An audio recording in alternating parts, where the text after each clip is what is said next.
Drama serial कर्ज़े जहाँ की आने वाली एपिसोड बहुत धमाकेदार होने वाली है, क्योंकि अब आने वाली एपिसोड में ना सिर्फ अमार को उम्र कैद की सजा होगी, बल्कि बख्तियार को भी ये खबर सुनते ही हार्ट अटैक आने वाला है, जिसके बाद बख्तियार सीधा खुदा को प्यारा होने वाला है। तो अगर अब तक आपने हमारा चैनल सब्सक्राइब नहीं किया तो जरूर करें। तो अब जैसे कि अमार की जहनी हालत काफी ज्यादा खराब थी, इसी वजह से उसने असद को मारा और उसको कुछ भी दुख नहीं हुआ कि उसने अपनी बहन का सुहाग उजाड़ दिया है। जहां अभी तक तो अमार को इस बात का पता ही नहीं है कि उसने कितना बड़ा गुनाह कर दिया है, और दूसरी तरफ उसकी माँ उसी बेटे के लिए रो रही है। जहां फिर अमार की माँ कहेगी कि मुझे तो यकीन ही नहीं आ रहा नशवा कि मेरा बेटा इतना जालिम हो सकता है कि उसने अपने हाथों से असद की जान ले ली, उसने अपने हाथों से अपने बहनोई को मार दिया, अपनी बहन का घर ही उजाड़ दिया उसने। मुझसे ज्यादा बदनसीब माँ कहाँ मिलेगी तुम्हें,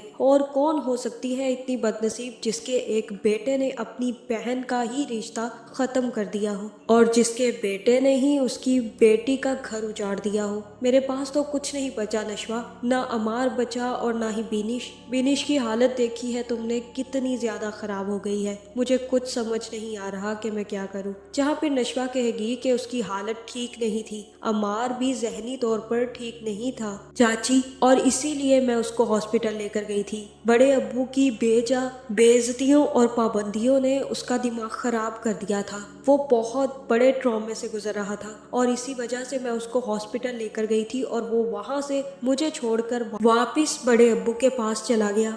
काश कि मैं उस वक़्त अमार को रोक लेती, काश वो ना जाता मुझे छोड़कर, तो ये सब कुछ कभी ना होता। जहां अब दादी दा डॉन ने भी आकर अपने बेटे बख्तियार को समझा दिया